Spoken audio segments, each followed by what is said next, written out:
Pernah nggak sih kamu merasa dunia ini semakin aneh?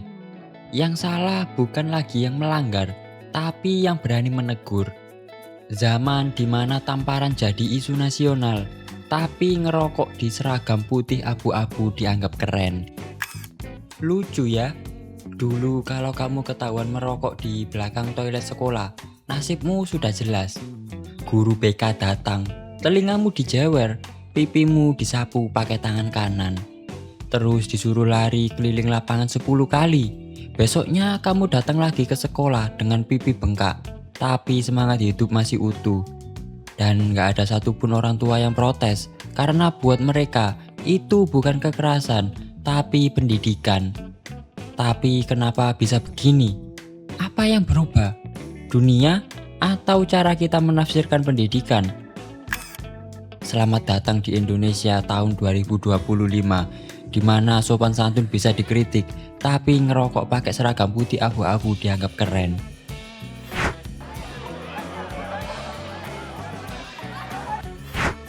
Kasus di SMA N1 Cimarga, Banten, seorang kepala sekolah yang mungkin sudah stres mikirin akreditasi, nilai rapor, dan guru honorer yang belum gajian.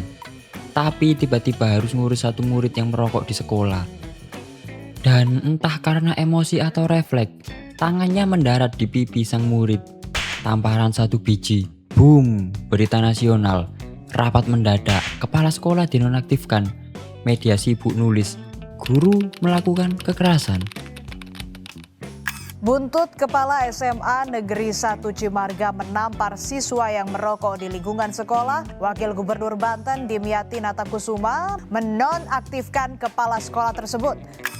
Padahal kalau mau jujur, zaman dulu ketika anak sekolah ketahuan merokok, dia bisa disuruh jongkok di bawah tiang bendera sambil nyanyi Indonesia Raya 3 kali tanpa nafas.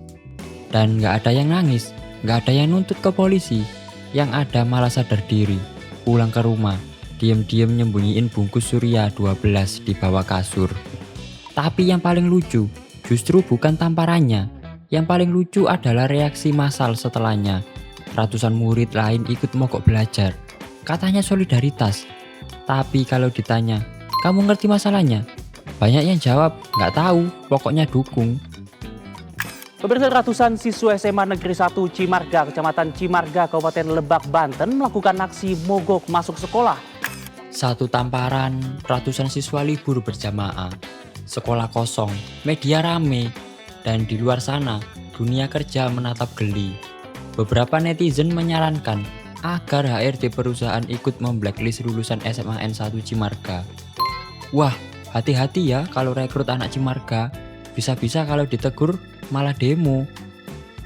Citra satu sekolah rusak gara-gara satu aksi emosional yang salah arah. Yang dulunya dikenal sekolah unggulan, kini lebih dikenal karena mogok belajar gara-gara tamparan. Bayangkan, masa depan anak-anak lain ikut kecipratan jelek cuma karena solidaritas tanpa logika. Lucunya lagi, sekarang semua orang sok jadi pahlawan moral. Begitu lihat video atau baca berita, langsung teriak di kolom komentar, guru kok kasar banget, harusnya pendidikan itu lembut, tamparan bukan solusi. Tapi begitu anaknya sendiri ketahuan bolos, langsung ngomer, nanti mama panggilin gurumu biar kamu kapok. Lucu kan? Kita ini bangsa yang bingung mau dididik pakai apa. Ditegur salah, dibiarkan tambah rusak, disayang salah, dimarahi viral. Yang lebih ironis, setelah kasusnya viral, murid dan gurunya akhirnya dimediasi dan saling memaafkan. Tapi masyarakat yang gak kenal dua-duanya malah lebih sibuk berdebat.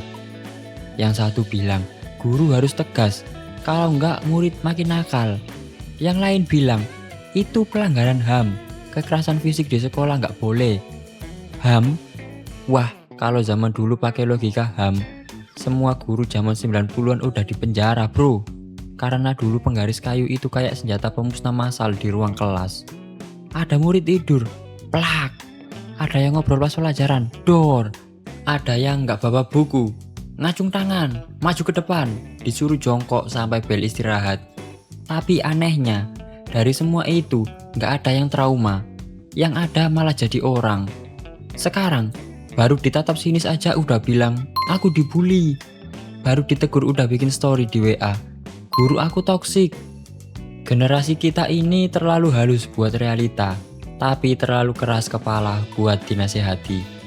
Jadi sebenarnya, siapa yang lebih keras? Tamparan guru atau egonya murid zaman sekarang?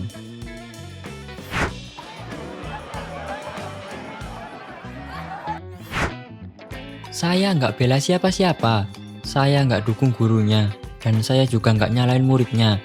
Tapi, saya kalau boleh jujur sedikit, kadang saya rindu masa di mana tamparan berarti perhatian, bukan trending topik. Karena dulu, tamparan dari guru bisa bikin kamu mikir, wah, gua salah nih, harus tobat. Sekarang tamparan bikin mikir, gimana caranya biar masuk berita dan guru gue dicopot? Dan jangan salah, bukan berarti saya bilang kekerasan itu benar. Enggak, yang saya bilang kita ini kebablasan dalam menafsirkan dididik. Dulu, guru dianggap orang tua kedua. Sekarang guru dianggap musuh, lawan debat, atau sasaran laporan hukum. Bayangkan, kalau semua guru takut menegur, anak ngerokok dibiarkan, anak ngatain guru didiemin, anak bolos dianggap hak pribadi.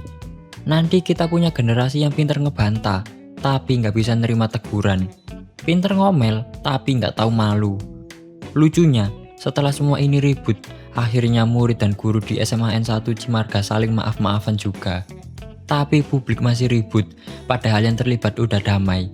Jadi siapa yang sebenarnya lebih drama? Muridnya, gurunya, atau netizennya? Mungkin jawabannya kita semua. Yang bikin miris, sekarang banyak guru mulai takut ngajar dengan tegas. Takut viral, takut dilaporin, takut dibilang kasar. Padahal dulu, guru yang galak itu justru yang paling dirindukan. Kita bahkan masih ingat suara sepatu pantofelnya yang nyeret di koridor. Dan detik itu juga, semua murid langsung pura-pura nulis biar nggak ketahuan ngobrol. Itu semua bukan karena takut disiksa, tapi karena rasa hormat. Sebuah rasa yang sekarang mulai langka, karena yang dicari bukan lagi ilmu, tapi validasi. Pada akhirnya, kita yang terlalu sibuk cari siapa yang salah dan siapa yang benar.